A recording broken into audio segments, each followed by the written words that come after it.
Welcome to the Sailor Noob podcast, where a superfan and a noob talk about the original Sailor Moon episode by episode. I'm your host, Mikan Hana, joined by my co-host. I'm the co-host, Caliban. I'm the noob, and this is a game changer. The game has been changed. It has. Flip the board over. No more checkers. It's backgammon now. Whoa. And who knows how to play backgammon? Nobody. No, nobody. I don't. Always put the backgammon in those little things. Is it generation just before me that like kids are just playing backgammon? They're like, yeah, give me another hit. I don't know how to play backgammon. I got no clue. But we're a couple of magical people ready to moon prison power make up this episode. Sailor Noob is brought to you by the Rabbit in the Moon pounding mochi.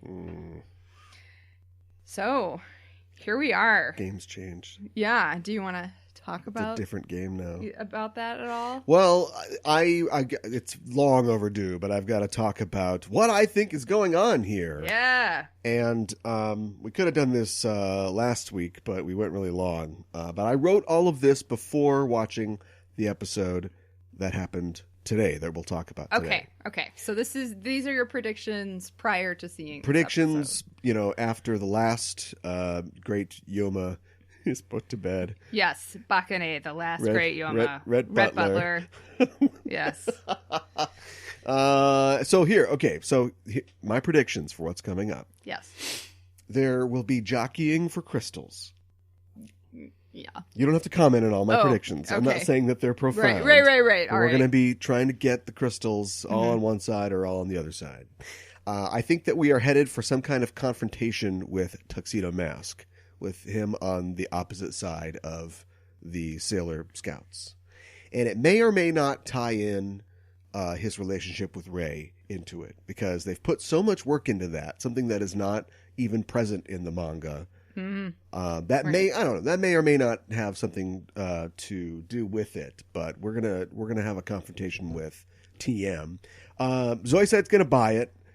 That's no great prediction, but we'll get Kunzite as the baddie. But maybe Kunzite betrays him somehow. Of course, we've got one more sailor out there that we're still waiting for. Who's definitely going to be important. The bad guys need the silver crystal to awaken the great ruler. The good guys need it to find the princess. So the good guys are going to somehow eventually get all the rainbow crystals, but probably not before the bad guys do what they want to do. Because this has a utility for both sides to move the show forward. So I think they're both going to kind of get what they want, and that's going to drive the show forward more. And Naru and Umino will get together eventually. This is a Louis Tully and a Janine thing. It's a Ghostbusters thing. Oh, you got to pair these two up. I see what you're saying. Even though it doesn't really make any sense. Yeah. And she always liked Egon, but whatever. Yeah, I know, right? That always kind of bugged me. So, it's supposedly, because remember, the second movie came 7 years after the first movie, and in that time, Ghostbusters had become a popular cartoon. There was never any plans to do a second one. I don't know why not. Although Dan Aykroyd always wanted to do another one. Yeah. And so a lot of the changes and things that they put in the second film were there not to totally sell out, but to try to kind of bring it more in line with what the new 10-year-old audience would remember and expect from the cartoons, which is why Slimer has a bigger part and why Janine gets a haircut, and they have new suits, but they only wear them for like one scene. It seems so silly. Well, it's just like, nobody's going to care. I mean, I guess you're a bunch really of old trying... SNL stars are doing a film. It's also the same thing as a cartoon, but they're really trying to cater their young audience. Kids but aren't does their young audience care that much? I don't know. They just want to see Ghostbusters. I don't know, but adaptations do all kinds of crazy things. Yeah, I know. Anyway, so those are my predictions. Yes. Okay. I think those are some pretty good predictions. Great. Okay. That's all I will say. And that's all. You don't have to say anything else? No, we move on to the next thing. I won't say anything else. Yeah. So today we are talking about episode number 32, Umino no Keshin, Naru-chan wa boku ga mamoru in Japanese. Umino's resolve, I'll protect Naru, the English translation, and the English title, Tuxedo Melvin. Look out, Melvin. Yeah. Tuxedo Mask is you. Yeah, right. And Sorry, I stole your title. No, you're fine. I mean, you were right when we talked about this last time.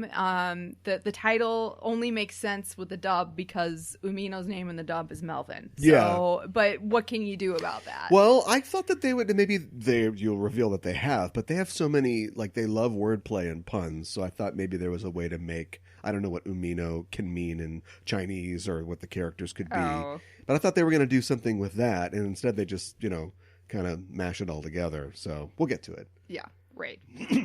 How would you like to give us a breakdown? I would love of the to. Episode? I would love to. This episode opens in Tokyo at night. Yes. And we see a closed game center crown. And agent codename 0091, a.k.a. Luna, is once again contacting her superiors through the Sailor V video game. Mm-hmm. The rabbit in the moon is making rice cakes. Yes. The return phrase, the moon mochi is sticky, comes. Message authenticated. Mm-hmm. And Luna says, it turned bubbly on the grill. Wait, how long is this code? Apparently it's really... There's 3 parts to the code. Yeah. That's the reception code phrase. I thought, you would think you would say something, you would get a response, and that would be it. But they doubled down for some reason. Right. It's like, can I get a light? Oh, I don't smoke. No, I use matches. A lighter is better until they go wrong. Usually you want to have like several exchanges so there's no possible way that you could just end up revealing state secrets to some stranger. But this is a cat using a secret function of a arcade game at night. So I think referencing the how much the authentication do we need of the rabbit in the moon. Yeah, once you see a little cat face talking to you through a screen, I think we probably got it, right? Yeah, probably. But anyway, yes, Luna says that the scouts are doing well. One of them could learn a little more responsibility. Luna, she can't hear you when you criticize her to other people. I know. She only lives next door when we're at home. The voice on the other side says, well, the day when the 5 Sailor Guardians will come together is near. 5? So the time is right to tell them. Dun, dun, dun. Luna isn't sure about that, but the voice says that the Dark Kingdom is growing restless and the Sailor Guardians need more awareness. Mm-hmm. They need to get woke. Yeah. So we got to work on that.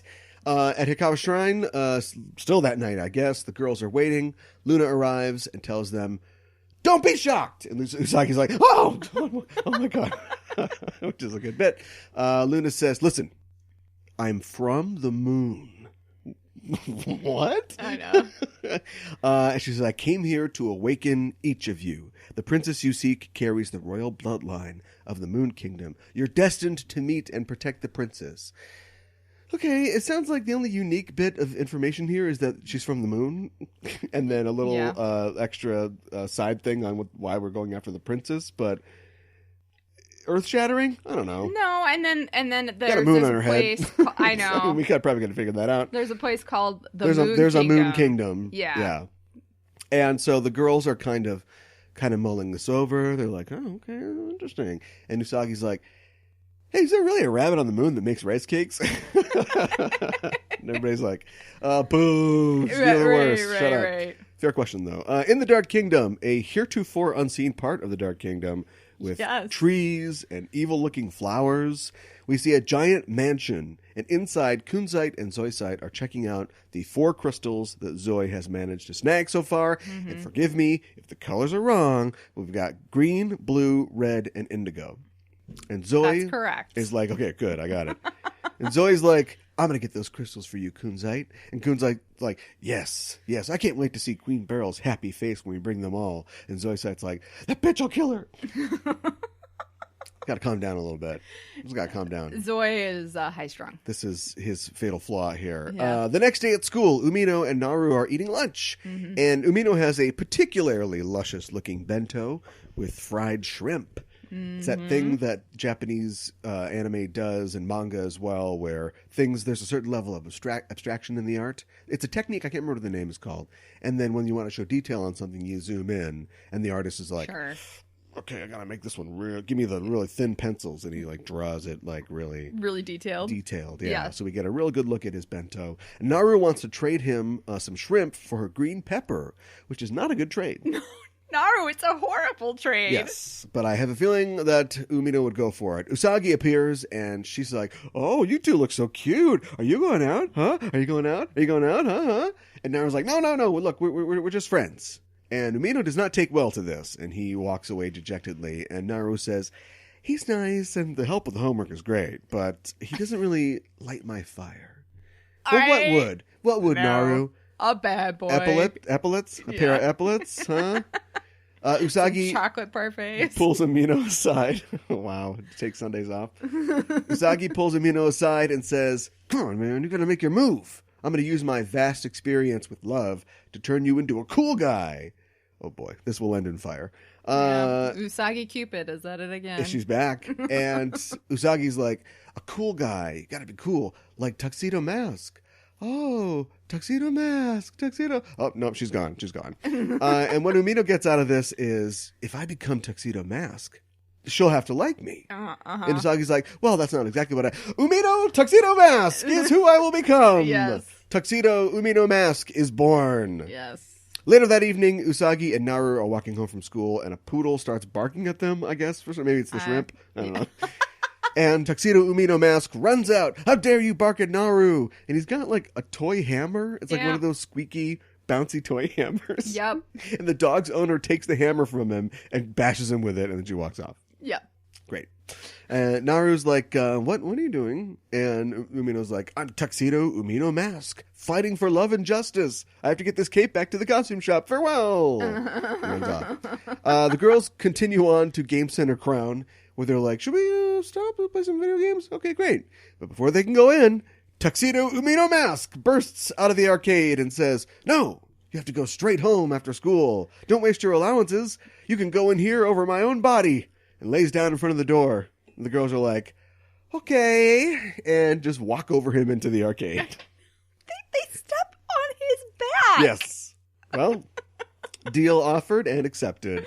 Naru is like, "What is his problem?" And Motoki appears and says, "Hey, Usagi, I've got 2 tickets. Do you want them?" And Usagi's like, "Yes, going on a date with Motoki." Oh, she's gone. Mm-hmm. And Motoki's like, "Yeah, I'm a little too old for this Redman show, so you can have the tickets." Whatever, man. Yeah, I know. Do you know Redman? The rapper. Oh. He's got a song called Whatever Man. All right, I gotcha. Anyway, they keep talking about going to a Redman show, and I'm like, I think you're all too young for a Redman show. But anyway, whatever, man. Hey, you girls are probably too old, too, for this. It's a childish thing. And the girls seem like, they're like, "Oh, yeah, we're too old for that." But, like, maybe they want to go. Mm-hmm. And the song is like, "Wait a minute. We'll take them. Naru, you're going to go with Umino to the Redman show." Yeah.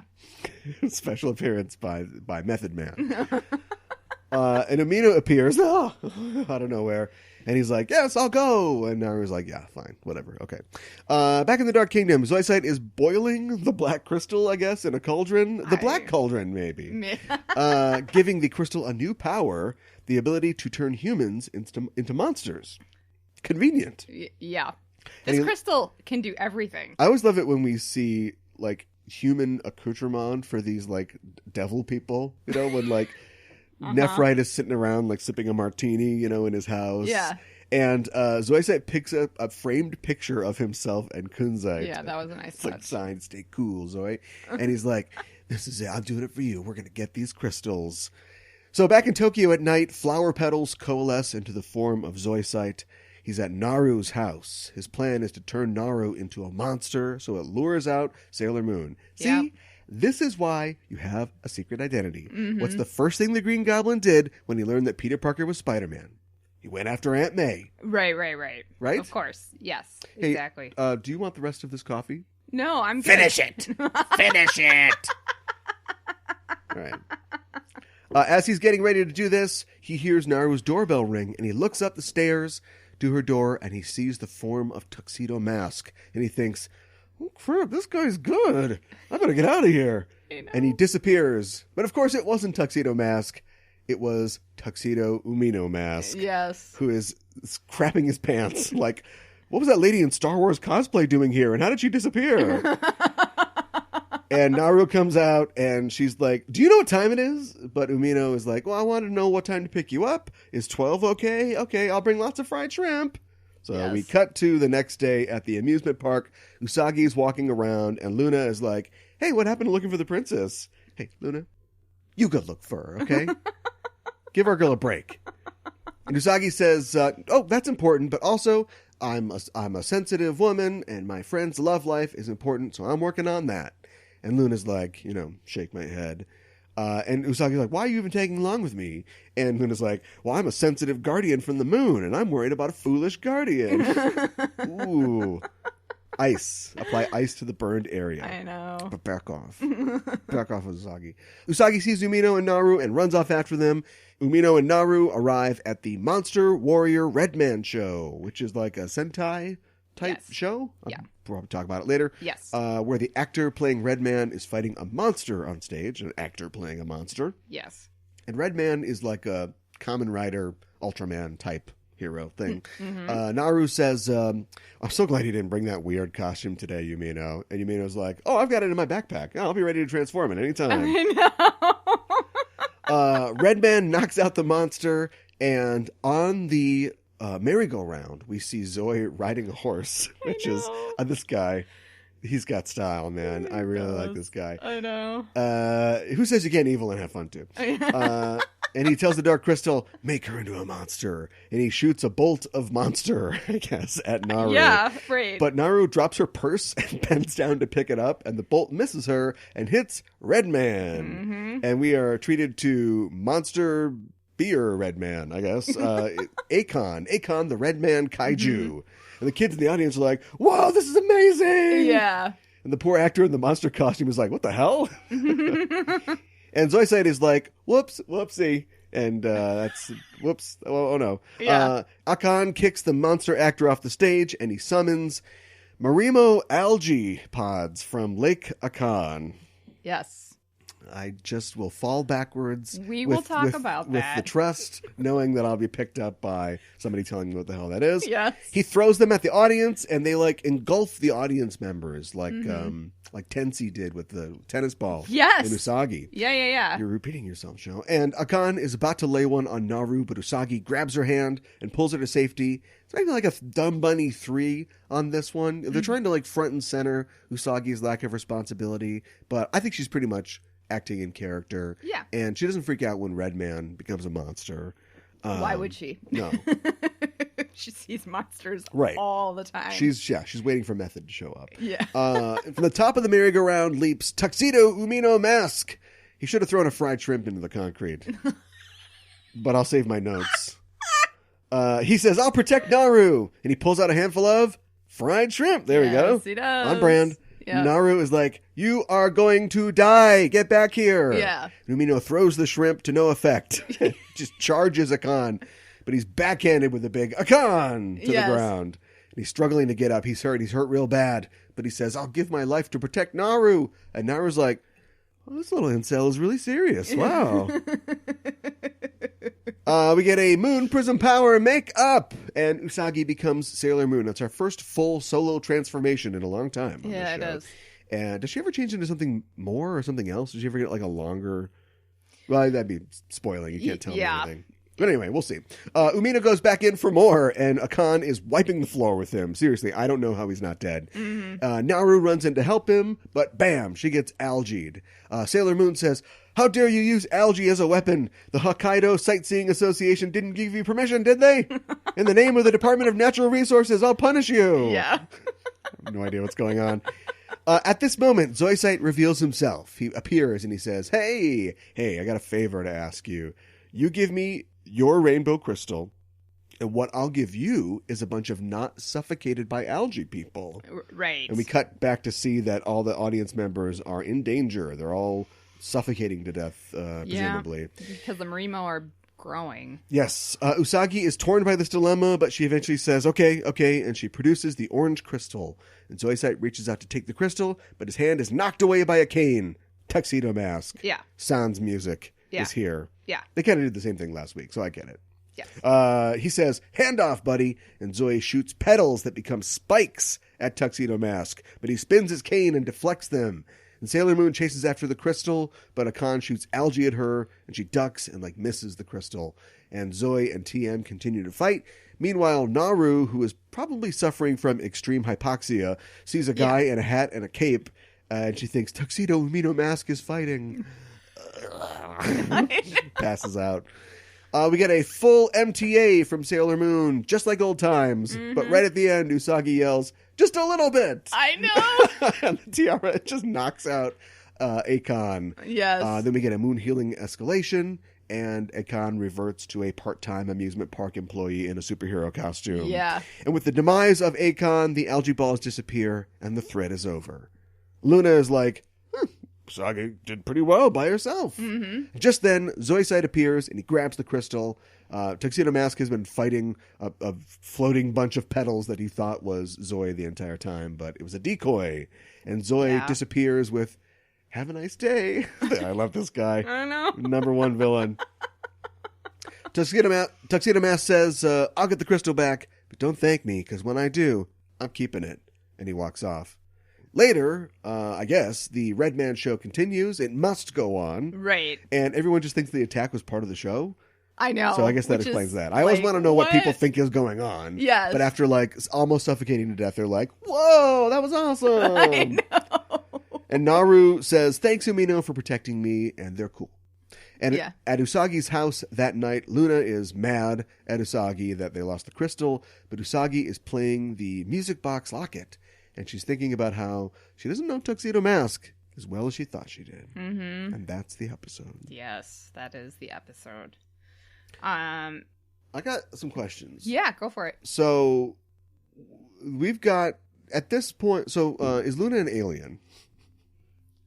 Or are we we're not thinking in those terms. So. She's from I've the never moon. heard her referred to as an alien. I mean, the before. Inhumans live on the moon. Yeah. But they were born on Earth. They moved to the moon. Wow.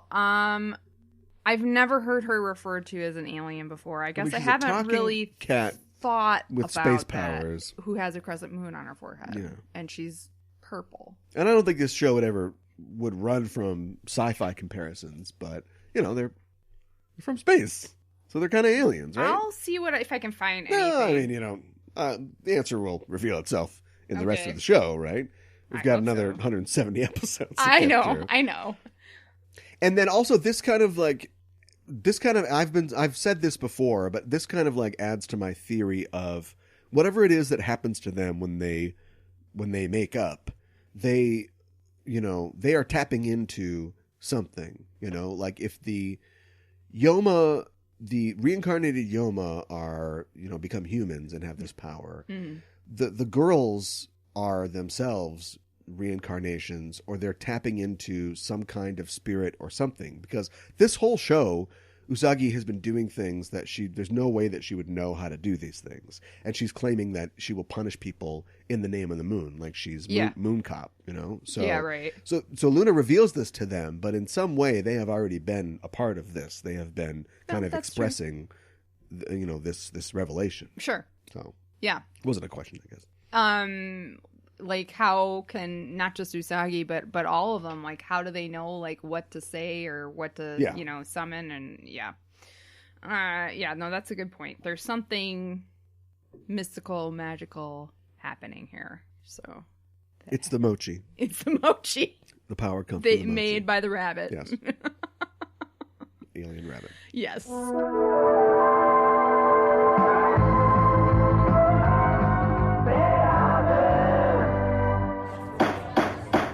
Your Honor, a courtroom is a crucible. In it we burn away irrelevancies until we are left with a pure product, the truth, for all time. Oh man, this is so intense. Data's on trial for his life. I know. This episode, The Measure of a Man, is based on the Supreme Court's Dred Scott decision of 1857. And every week on Backtracking, we take a look at the real-world events that inspired classic Star Trek episodes. Sorry. Shh. Who are you? We're the hosts of Backtracking. I'm Caliban. You will both be taken to the brig and from there to the nearest starbase, where you will answer charges for what you have done.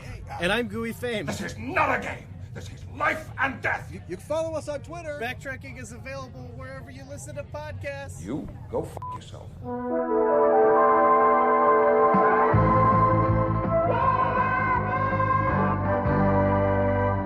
For Natsukaishi Amoide, where we talk about topics that we're going to revisit from questions we had from previous episodes. Previously, something that had come up was, when are the scouts' birthdays? We were talking about how old the girls are. Right. So Usagi's birthday is on June 30th. So she is a Cancer, which makes sense since that sign is ruled by the moon. Right. And Makoto's birthday is December 5th. And she is a Sagittarius, which also makes sense because it is ruled by, guess what planet? Jupiter. Yes. Nako Takeuchi, she knew what she was doing. Both Rei and Ami have birthdays during, like Rei is an Aries ruled by Mars. Right. And so April 17th. Yeah. And Ami's birthday is September 10th. She's a Virgo, and that's ruled by Mercury. So there you go. Yeah, she is a Virgo. So then Jupiter must be a full year, like born a year before the rest of them. Maybe. Because that's like a really late birthday. It is a very late birthday. Yeah. So, yeah. That's my guess. Yeah. Okay. How do we put that to work? What do you mean? I don't know. I mean, I guess you just track it. Did. I suppose they cleave in some ways towards their, not that I believe in this, but their sun sign sort of personalities. Yeah. I mean, I do think it. They need one sailor that's a Libra, and they're just kind of like, I don't know, do we do this or do we do that? I don't really. I'm weighing my decisions. We fought you never transformed the entire time. I was just thinking about, like, do I do this? Yeah, that's a good point. I mean, I think it's interesting that like Virgo, it's ruled by Mercury, and Mercury's powers are like water based, but like Virgo's an earth sign, so it's not a water sign. So it just doesn't work the way that you might think it would. So another question we had is Yuichiro Kumada. In the dub, in the Deke dub, he has an Australian surfer accent. Does he have an accent in the original Japanese? And I could not find anything about this. It'd be really hard. I think that the answer is probably no. I did find out, though, that in the Deke dub, Yuichiro is also described as being a member of a band, a former member of a band who's down on his luck. Wow. So it's like, wow. So they were really the band is called On hard. the Nose. Yeah, exactly. Hey, Libra is ruled by Venus. So she's probably a Libra. I guess we'll find out. Another thing that came up is, do winks mean the same thing in Japan as they do in the US? This was inconclusive. I could not find a lot of information about it. There is a book When called... did I ask that? Because, we asked it a couple episodes ago because a while ago. Usagi winks a lot in the opening and when she's talking. Oh, and that right. sort of thing. Well, yeah. So I found in this book, How to Do Stuff in Japan, a guide for visitors in Japan that came out in 2015. Oh, yeah. It had one little thing about it, and it said that winking is typically not done in Japan, and the book recommends that you do not wink while you're there. Don't do this. So I don't know. I found one other random thing that said, I've been living in Japan for X amount of years and I've never seen a Japanese person wink. Well, for not winking, their characters sure do it a lot. That's what I don't understand. So winking is definitely common in anime. You see it all the time. And there are also a lot of winking Japanese emoticons. So I'm like, well, what's the deal? Yeah. You know, so I don't have a really good answer. Well, okay. Wink. Yeah, exactly. Don't worry about it. So, one other question we had was, do Japanese college students have school on Saturdays? I couldn't find a lot of information about this either, but I did find out that the 6-day-a-week school week, or school on Saturdays, has slowly been eliminated for elementary schools and high schools between 1992 and 2002. Huh. But there are private schools in Japan who continue to have class on Saturdays. In 2013, MEXT, our favorite organization in Japan, was looking at bringing back schools on Saturdays for public schools. This was partially due to new curriculum recommendations decreeing more classroom hours. Although the ministry classifies Saturdays as a holiday, there is a loophole that says that classes can be held on Saturdays if, quote, there is a special need, end quote. Okay. Since 2010, some schools have elected to have class on Saturdays. And due most recently to the coronavirus, schools that do not currently have Saturday classes are looking to add them again to help students catch up with their schoolwork. I also found out that Japan is currently talking about moving the school year start from, this would impact elementary schools for universities, from April to September. And for universities, it would attract more foreign students. MEXT started to talk about this possibility more earnestly in just March of this year as schools are closed because of coronavirus. In 2012, the University of Tokyo stated that they would make the change to a September start. That plan deteriorated as there was too much opposition towards it from within the university. The main reason why they proposed the change was to strengthen schools' international competitiveness. And as of right now, only about 4% of Japanese college students study abroad. So if this school year change were to happen, more students would study abroad. School during the summer. Think of all those empty pensions. I know, right? So, yeah. So, I don't know. We'll see how that goes. Thanks for just no-selling me. Whoa, sorry. For Kyoro Miru curiously looking around, where we talk about elements of Japanese culture within the episode, I thought we could talk about Sentai heroes in Japan. So Sentai means task force or fighting squadron in Japanese. The Super Sentai series is a Japanese superhero team meta-series of TV series and films produced by Toei Company and Bandai and aired by TV Asahi. We should, of course, mention that Sailor Moon, the anime, was produced by Toei Animation, which is a part of the Toei Company.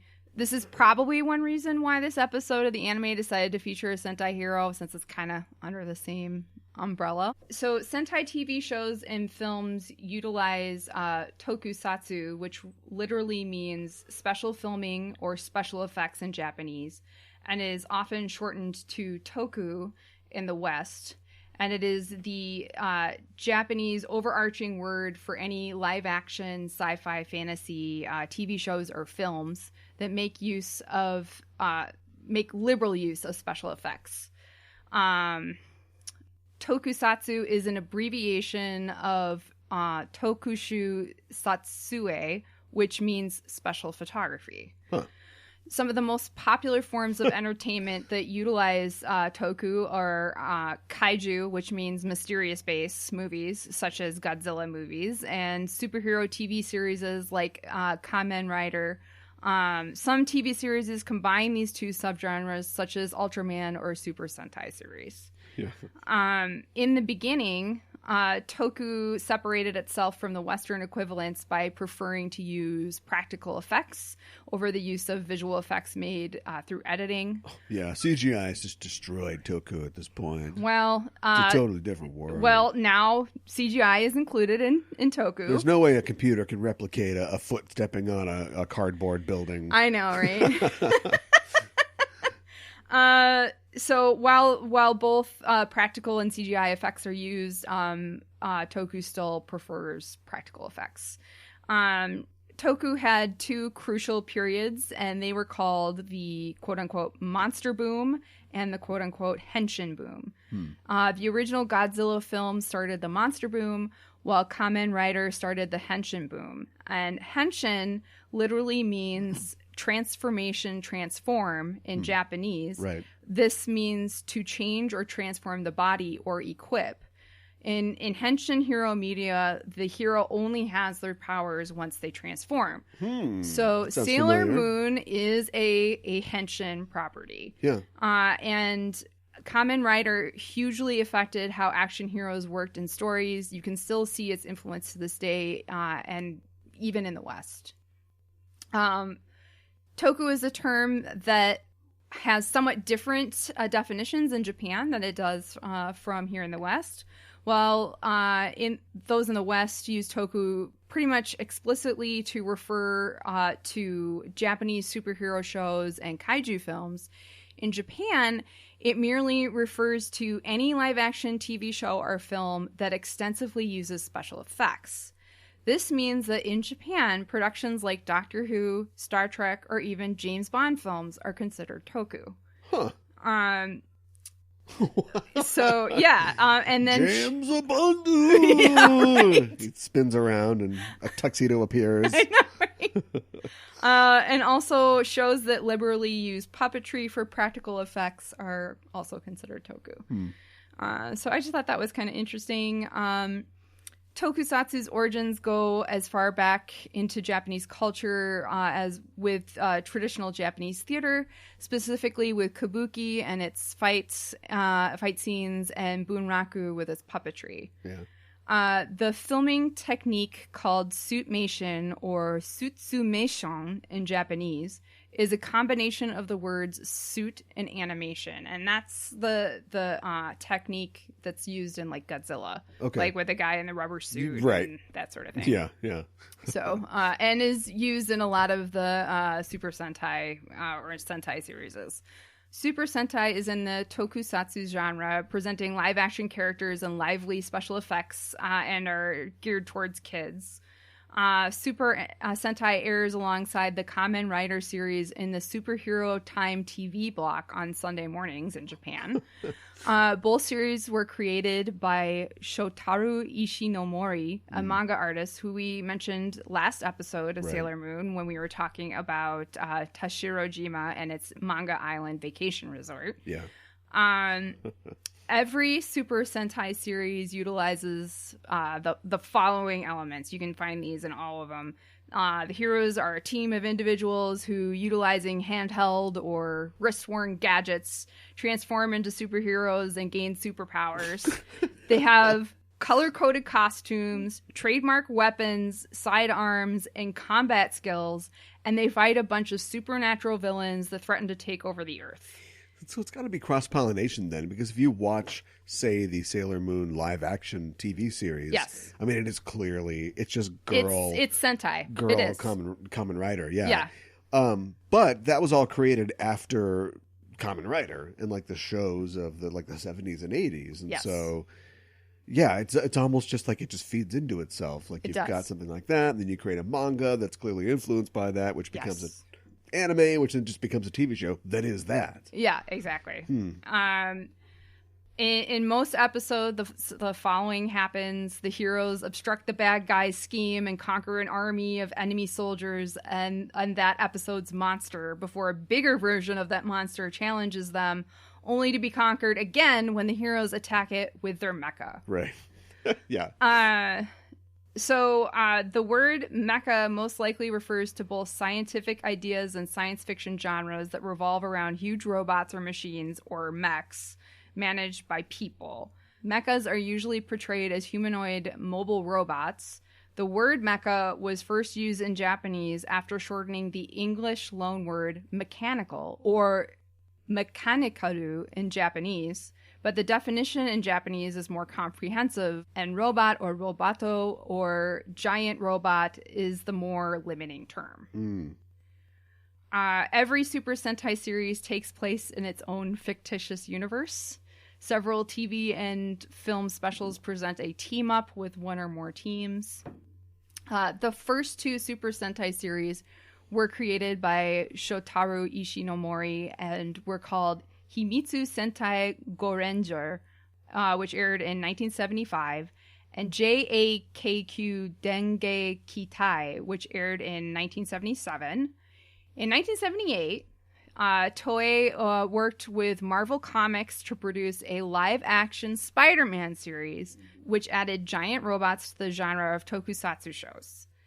The giant robot idea was brought over to Toei and Marvel's next TV shows, Battle Fever J, which aired in 1979, and then was brought over and used all the time in the Super Sentai series. Did you ever watch the live-action Spider-Man? No. No?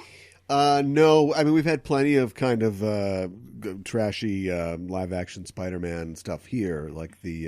It's true. The Electric Company skits. There was an American show in the 70s, wasn't there? Probably. But never saw the Japanese show. Okay. I know of it. I've seen clips. Sure. I'm kind of curious to check that out. It's just imagine a one-man Power Rangers. He's just wearing a Spider-Man suit instead of okay. It's pretty much the same thing. He's got like a watch, the spider watch. Of course. And then he jumps up, and then like lands in the cockpit, and he's like, activate spider robot. Yeah, and he's doing like Super Sentai hand movements and stuff like that. Yeah. In 1993, the American production company Saban Entertainment adapted 1992's Kyoru Sentai Zoo Ranger into the TV show Mighty Morphin Power Rangers for Fox Kids. The TV show, of course, combined the original Japanese action footage with new footage featuring American actors for the narrative segments. And, of course, was immensely popular. And it was, and I know that, like, it's 2 different productions, basically. It's like, here's the pre-existing footage, now just do something with Bulk and Skull or whatever. Right. But the mismatches in the original, like, couple series were just huge. Because it was footage from, like, the early 80s, and then, that wasn't HD back then, but it was, modern, like, digital cameras or whatever. Now, I'm sure Power Rangers is, like, still going in one form or another. It is. Now I'm sure it's seamless. There's probably just a pipeline where they just shoot things, yesterday in Japan that they know are going to go right to the U.S., and then they'll just shoot it on the same stock, and it looks a lot better. But back then it was a big change going from the high school bits to the let's fight the putties bits. Right. Right. Yeah. Power Rangers is still going today, and I think pretty much every Super Sentai series after that it was some season of Power Rangers. So yeah. And something else that I came across is, of course, we already talked about this, that Naoko Takeuchi was pretty obviously influenced by Sentai hero shows when she created Sailor Moon. Spider-Man. Right, exactly. And the manga and the anime are set up very similarly to these shows. Of course, it's a team of superheroes who transform, and then they have superpowers, and they fight a group of evil villains, and usually also have a monster or a Yoma that they fight each episode. And each episode, they defeat the monster and ruin the villain's plans. Of course, I also want to mention the live-action Sailor Moon TV series, which is called Pretty Guardian Sailor Moon, which is, like we said, it's a Sentai hero show. It's just Sailor Moon. Right. So, yeah. So that's kind of just like a brief overlook of Sentai heroes in Japan. It's funny that it's so popular. It's because the Japanese, like, there's trends and all kinds of stuff, but they really land on something and stick with it. Yeah. I mean, I know we've had the sitcom since The Honeymooners here, but true. But yeah, they created this Sentai thing, and they're still going on. It's still popular. Yes. And it sort of kind of came over here a little bit. I mean, there are people that are American fans that are really into Power Rangers still. Oh, yeah. In the way that other adults, your humble podcaster included, are really into Marvel Comics. Yeah, for sure. And that property still, like, they love that stuff. So. One of my sisters was really into Power Rangers at a young age and continued to love it, but was embarrassed by it. Like, we would come downstairs and she would flip the channel because she was embarrassed that she was watching Power Rangers. We didn't care. We did not give her a hard time about it. It was just purely a self-conscious thing. Like, I wasn't watching that. I wasn't in... What? Sure. So, yeah. Itadakimasu with Usagi. What was Usagi eating in this episode? Well, it wasn't Usagi, but again, we get Luna using the password, the rabbit in the moon makes rice cakes. Right. And Umino and Naru have lunch together and compare their bento boxes. We see Umino's, which looks like he has tricolored rice. It almost looks as if it's like Neapolitan ice cream. So I was going to ask you about that. It's different colored or flavored rice? Because before it was cookies. Yeah. You said or crackers or Oh, whatever. no, those were sandwiches for sure. sure. Little sandwiches. Yeah, Okay. those were for sure sandwiches. This looks like rice to me. And I don't know, maybe it's like, because they have a lot of like rice seasoning. So maybe that's kind of like what it is. I'm not really sure. I've never actually seen this in the wild before, so I don't know if this is just an animator having a little fun or what. Yeah, maybe it's not real. Yeah, exactly. And of course, fried shrimp, some kind of pickles, it looks like, and cherry tomatoes. Naru admires Umino's fried shrimp and asks him if he wants to trade his fried shrimp for her green peppers. He happily agrees because he's totally smitten with her. So I thought we'd talk about fried shrimp real quick here. In Japan, these particular fried shrimp are also known as ebi fry or ebi furai in Japanese. It's a popular dish to include in bentos. Ebi fry bentos are well liked in both bento shops and convenience stores. Yeah. It's a very popular dish in Japan, and it's a common option on kids' menus. And there are a lot of recipes that mention they use either shrimp or prawns for this dish. So I'm not really sure if like there's a preference. I couldn't really find that exactly. It is another yoshoku. It's which is the Western style dishes, which we mentioned on episode 29. We talked about hayashi rice. This is a more popular dish than hayashi rice, as you might have guessed. These yoshoku dishes were said to develop during the Meiji Restoration, which was between 1868 and 1900. And the names of all yoshoku dishes are typically written in katakana, which is usually used for writing foreign language and loanwords. So basically, something that to note about ebi fry is that they need to be straight. So when you are... Yeah, they're always totally straight. So when you are prepping the shrimp as you normally do and cleaning them and whatnot, after you do the normal prepping, on the underside, the belly of the shrimp, you make a couple slices with a knife. And then you hold it in your hands and bend it backwards and just straighten it as best you can. Yeah. Or you just watch Binging with Bebish. You can see that happen. Yes. And then it is fried in a typical Panko Bread Crumb Manor. You know, you use flour. Ooh, the eggs. Panko Bread Crumb Manor. I don't know. How do I get to stay there? Sounds delicious. Yeah, smells good too. So you dip it in flour, dip it in eggs, and then I guess ebi fry you dredge twice. And then you dip it in the panko. Double dredge. Yeah. And I guess an interesting note, panko breadcrumbs do not use crust from bread and are more roughly granulated. Yes, they use electrolysis to do that. Is that right? Yes, they are not fried because they don't want them to be browned. That comes later, the Maillard reaction or whatever. And so they use electricity to cause them to sort of crisp up, then fry in a way, but, right? And so they get that shape and that. Interesting. But they keep their color. Huh. Yeah. And then of course you fry them till they're deliciously golden brown. Right. Ebi fry is typically served with either tartar sauce or tonkatsu sauce, which is a savory, thick sauce. Right. It's kind of like there's like something in it, clove or yeah. It's kind of like A1. Kind of. So I found a really simplistic recipe that you use ketchup, oyster sauce, Worcestershire sauce, and sugar. Yeah. And some combination thereof. One thing I thought was interesting, tartar sauce is actually pretty common in Japan. Huh. But it is made with some different ingredients. Oh, do tell. So Japanese tartar sauce is made with Japanese mayo, which is made from egg yolks and either has apple or rice vinegar and vegetable oil that is soy-based. So that's what makes Japanese mayo different. And they use that in, you get that in, sushi and stuff like that. Oh, yeah. Mayo, their mayo is, everywhere in its little squeeze bottle. Then they have chopped hard-boiled eggs. Okay. Chopped onion.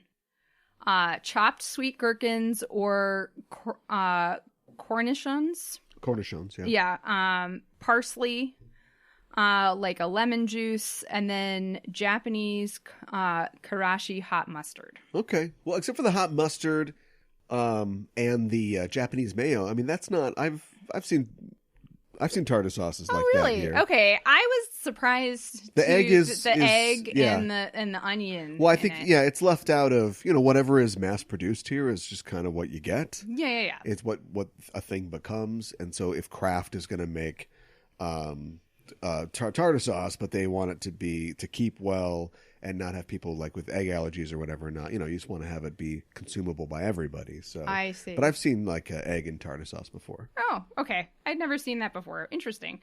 I don't like it. Oh, okay. It's a little too much. I mean, honestly, tartar sauce is so good and it's so simplistic. I don't know. Maybe I'll try this Japanese tartar sauce someday. But I love tartar sauce to bits. And then, of course, later at the amusement park, Umino, dressed as Tuxedo Umino Mask, pulls out Ebi Fry from his backpack and hurls them at a con as an attack, which I think is awesome. I love it. So I thought that was a nice touch. And, of course, it does nothing. My Heart is a Kaleidoscope, where you talk about fashion and Sailor Moon and what the heck are they wearing. What are they wearing? Because it was fall last episode, and now it doesn't. Maybe it's just Indian summer, but it doesn't seem to be fall at all. It's still fall. I think a couple episodes ago it was announced that it was fall. I think in fall. The painting this episode. Is youth. Yeah. What? Not everything can be youth. I know. I think the painting episode when Usagi James and Bond Mamoru... marathon on TBS. This is youth. Yeah, you can just use that phrase for anything. I think the episode where Mamoru and Usagi get their picture painted is the first time it's announced that it's fall. But I understand what you're saying. Sometimes their outfits seem like we see Ami's outfit later, and she's got a short skirt on, and she doesn't have any tights on. You're like, why is this fall? But she has a sweater, so I don't know. Rei is, of course, in her Miko outfit. Usagi, and this is at the shrine at the beginning of the episode. Usagi is wearing her red sweater, her black tank top underneath, yellow slacks, and tennis shoes. Ami is wearing a bright pink blouse with a white collar and a thin bow, a short blue skirt, white socks, brown shoes, and a dark blue sweater with a light blue trim. Mako is wearing a long sleeve aqua shirt and brown slacks. And then, of course, we get Tuxedo Umino Mask. His outfit is exactly like Tuxedo Mask, with the black tux, white long sleeve button-up shirt, white vest, black cape with bright red lining, black top hat, white gloves, and black dress shoes. Maybe once he decides that he doesn't want to be Tuxedo Umino Mask anymore, and he's going back to the Genghis formal wear or whatever, and he's walking out, and then Mamoru was walking in with a bag over his arm. That would have been nice. And he's like, huh, what? That'd be nice. Are you? Huh. Okay. I just on that kind of note, I really would have liked, because Tuxedo Mask does show up at the amusement park. I really would have liked Tuxedo Mask to have at least acknowledged. Yeah, there's no interchange. Tuxedo Umino Mask, or comment on him in some way. They just have to kind of get him in and get him out of there. I know, he doesn't care about those kind of things. Nice clothes, yeah. something, right? One line. Would have been great. Or if he had the cummerbund is backwards or something like that. Or right. It's just slightly off or something. Yeah. Naru at her house is wearing a repeat outfit that we've seen her wearing before, this is when Umino comes to her house to see when they should go to the amusement park. It's a long sleeve yellow blouse, aqua skirt, aqua Aqua squirt. aqua I could go for an aqua squirt right now. Yeah, I know. And a bow at the back and aqua tights. Yeah, that's a cute outfit. Yeah. And then we have the outfits at the amusement park. And Usagi is wearing a light pink sweatshirt with a big neckline, a short black skirt, light pink socks, black shoes, and a brown purse. Umino is wearing a long sleeve button-up shirt, blue slacks, and light purple backpack that contains the Tuxedo Umino Mask costume. Which I thought was a nice touch. Naru is wearing a long sleeve light yellow blouse, a long dark green jumper, red hair bow, a red brooch with a brown ribbon, and a black purse. And then, of course, we get the Redman costume. Yeah. Which is a red spandex suit, long sleeve shirt and pants, a black unitard over that with a large pink button at the shoulder, a red helmet with a V-shaped visor, white around the mouth, and white antennae that go down the cheeks of the helmet, white shoulder pads, white gloves, black knee boots, and a white belt with a red buckle that has an R on it. It's pretty good. I mean, yeah. Maybe it's not that complicated, but they did a pretty good job of creating a believable Sentai hero. Outfit. Yeah. Yeah, I agree. And then, of course, at the very end of the episode, we see Usagi in her pajamas again. They're light pink pajamas, pants and shirt with red ribbing, and little pink bows by her buns and partially down her pigtails. Right. Yeah. So then we are at Villain Gauge, where we rate a baddie 1 to 5 dark stars, 5 being the most wicked. And of course, this episode, Redman turns into, who is the Sentai hero, gets turned into a con. I love that Zoisite improves the black crystal, so they can just do whatever they want to this thing. We need monsters on this show. I know. Because it is a Sentai show. I know. So get that crystal, right. And it's got a new power. I know. Interesting to note, a little bit of trivia. Redman is the first human who wasn't previously a Yoma to be turned into a Yoma. Right. So I just wanted to mention that. Kind of makes the reincarnated Yoma less special. A little bit. Yeah. Yeah. Anyway. Anyways, I wonder if they were they probably were the Great Yoma were probably in that form originally, right? That was probably like their original Yoma form, and then they returned to that form. Don't you think? I'm guessing. Yeah. I mean, they don't have. I'm guessing. They don't have. The humans don't have psychic powers in this case, so it's just a struggling actor who has to do a show 12 times a day. Yeah, I know. And then now he's got to be a giant monster. Right. Who you're going to explain what he is to me. Well, I'll do the best I can. Well, because we got Redman and Akon. Yes. I know. So Akon, his name, we'll get to that, which means... I don't know any Akon songs. And if the third monster is Jason Derulo, we're really in trouble. The Rum Tum Tugger. They could fight Rum Tum Tugger. Oh my gosh. So Akon means not good in... Sorry. You're fine. I understand. Yeah. Yeah, it does. Understandment. In Osaka-ben, which is a dialect in Japan from the Osaka area, people from Osaka are thought to be more candid and easygoing. So there are certain words. This particular dialects all over Japan have their own words. So they're not like there's like the mainstay language that goes all the way through the country, but there are certain areas that have, it's like their own dialect, so it's not just an accent. Right. They have different words that mean different things. And Sure. we have that here to some extent. Yeah, we have that. So it The bubbler. right. Instead of a water fountain. Or Right, whatever. exactly. Water ice. So basically, if you know regular Japanese, this is the same. It's like the equivalent of the mainstay Japanese word dame. Just throw that out there. What's dame? Dame means not good. Not good. It means, well, so the dame and akan mean not good, no, stop. So you can use them in various ways. They're words that Umino has heard many times. The name Akan probably also refers to Aka, which means red. Also probably referring to Lake Akan in Hokkaido, where he gets the marimo algae from.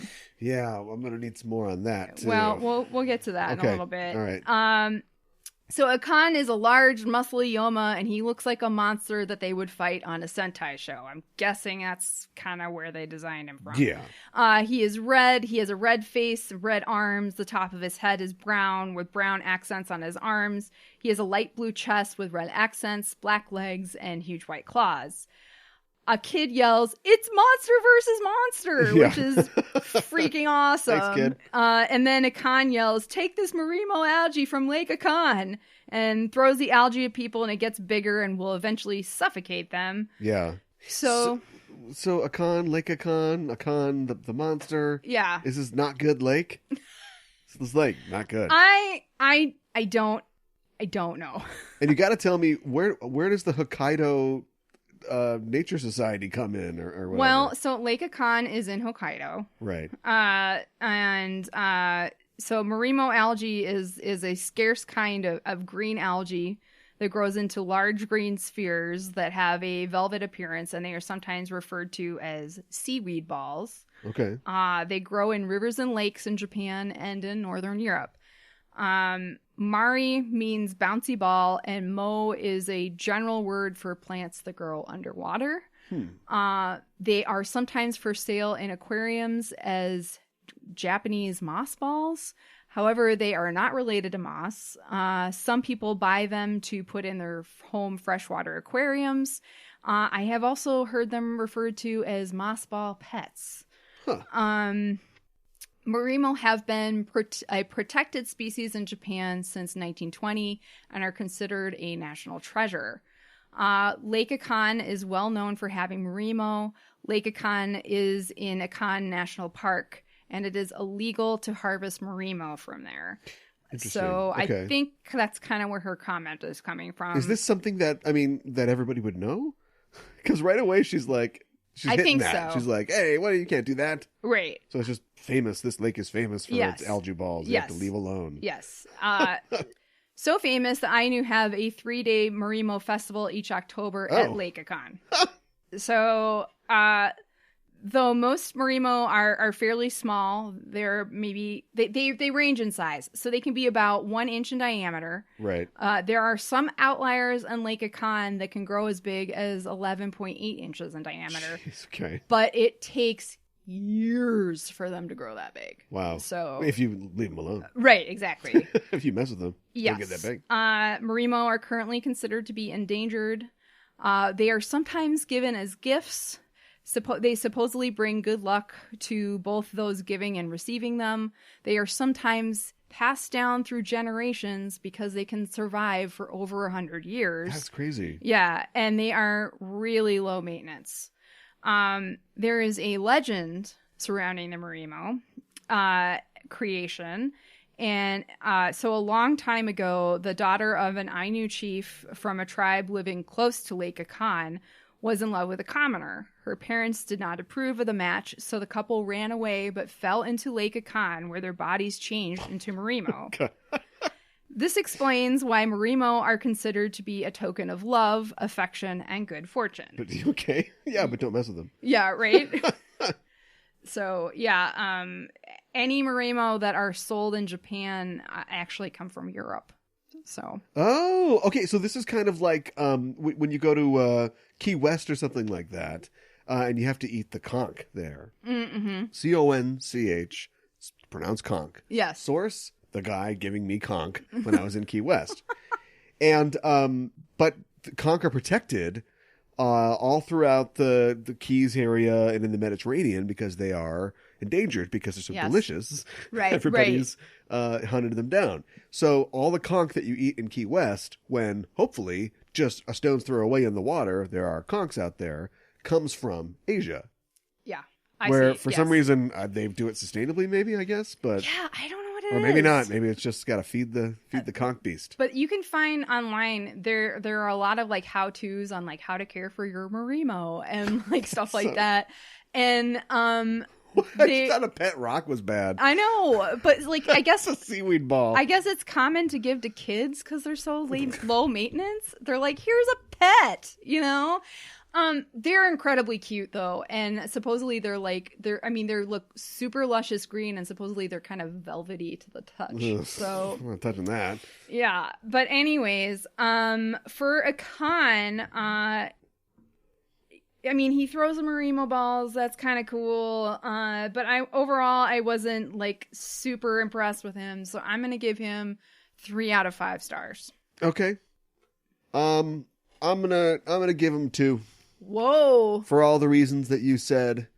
And, yeah. I think it would have been interesting if this poor guy, the Redman actor, had gotten hit by the beam and then became like evil Redman or something like that. Oh, I see what you're saying, yeah. And he's like, whatever, man. And then he's like, like a boxy type character where he's got catchphrases and that would have been cool. He's a hero, but he's doing bad stuff. And instead we just kind of got Lobster Face Monster of the Week. Yeah. Who throws, very interesting, very specific, throws these algae balls at people. I know. It's not quite enough to spike the needle for me.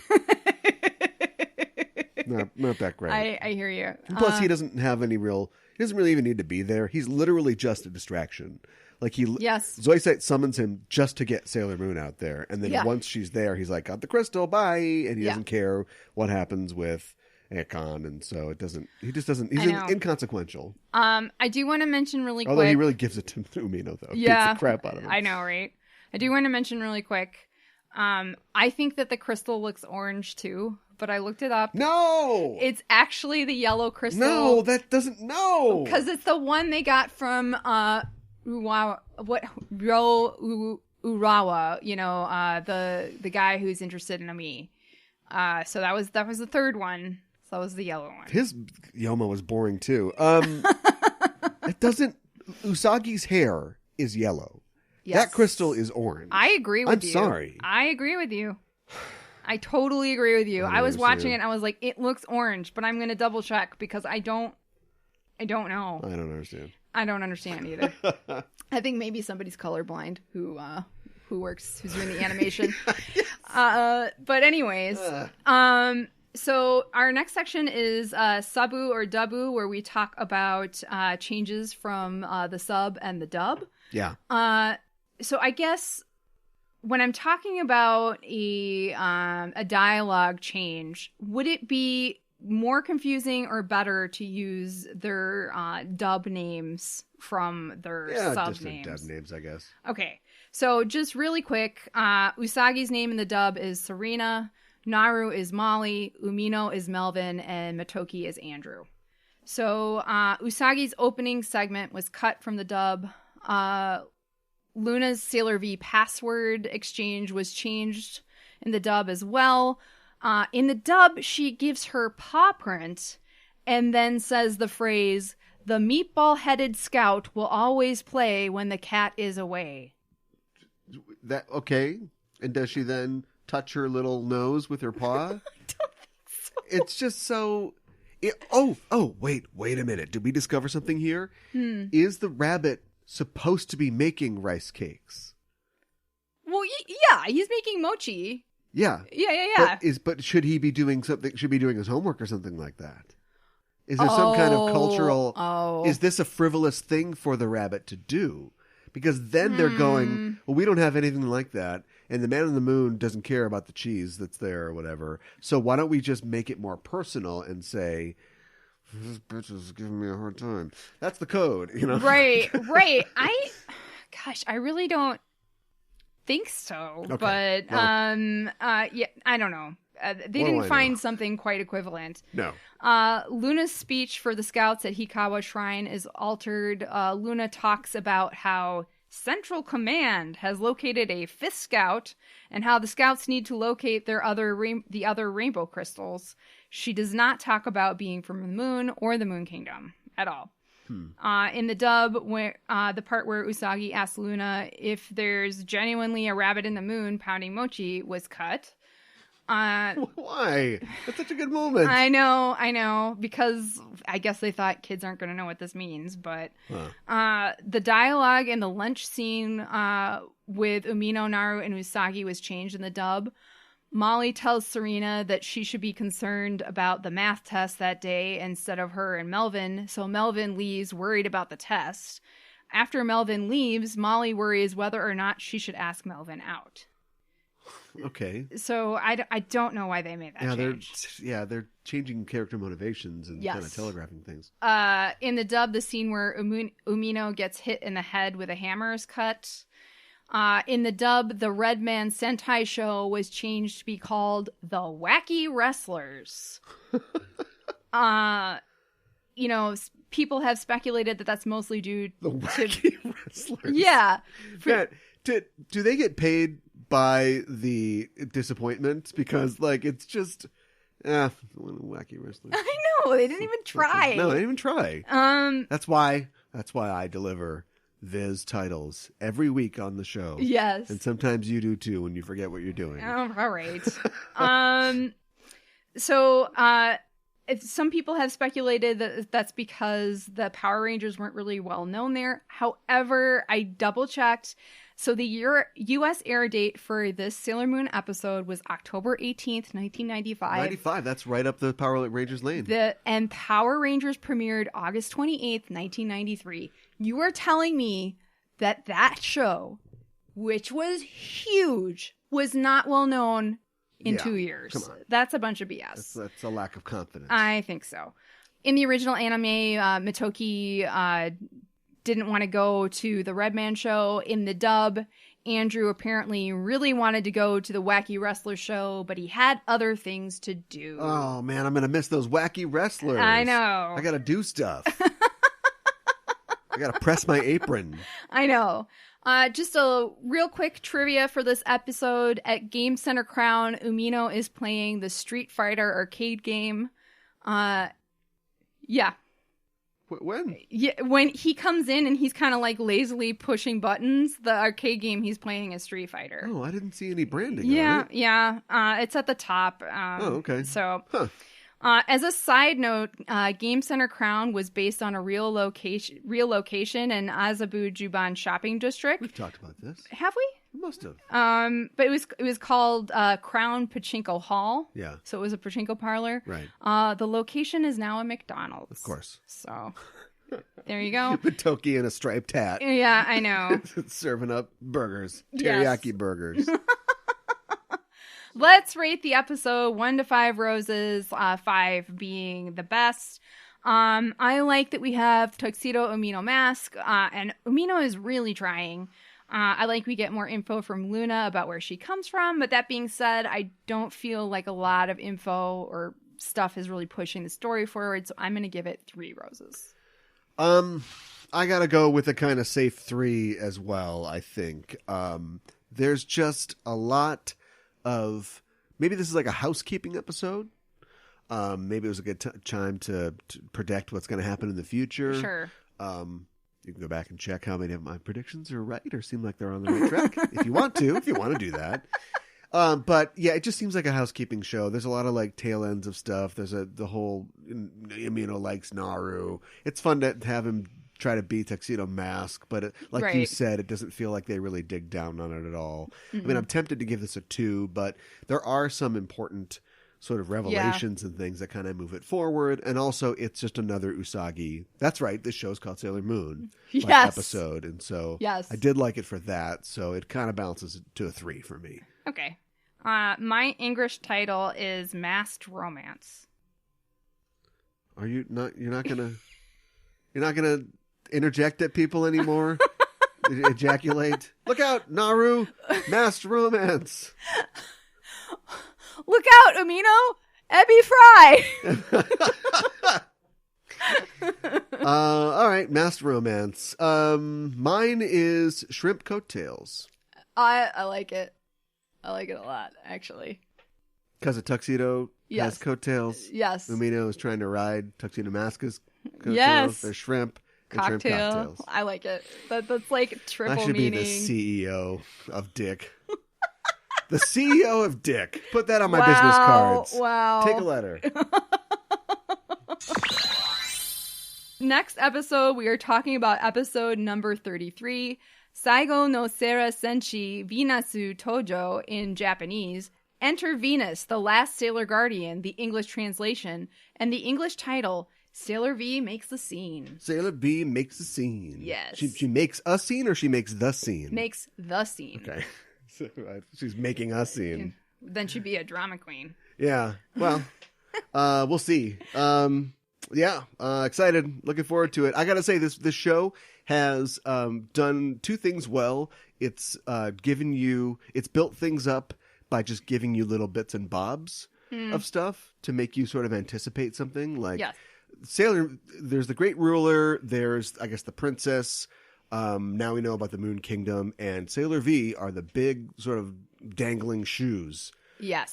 Here, and so we're finally going to get a shoe drop on this one. I hope it's good. And the other thing the show does well is it like builds up. It accretes like story as well. And so over a long amount of time or episodes, we learn more and more about a character, and then some big change happens, and it feels real and motivated. And it feels like when Naru, who has never really been like boy crazy, suddenly falls for Nephrite or whatever, you think, well, I wonder, that's probably not great. Right. And then over the course of like 10 episodes, it becomes a huge thing. And then there's this huge payoff for it that this episode totally ignores. Yeah. And now she's just back to like, I want a boy that, really lights my fire.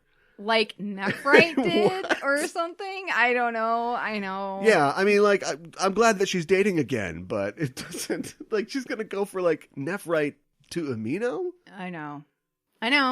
And I think it's like what you said, though. It's like the Ghostbuster thing. We're going to get these two crazy kids together. Well, and they're both dressed as Tuxedo Mask when she first sort of connects with them. Oh, I didn't even make that connection. Yeah. Wow. So you think that she'd almost have like a kind of secret thing for Tuxedo Mask or something like that? I think Usagi could dress up like Tuxedo Mask and she'd be like, ooh. That's not a great thing. That's not going in the Deke dub. Oh my gosh. Well, that's our show for this week, and the Name of the Moon will be punishing you next week with another episode of Sailor Noob. Get your hands off those balls.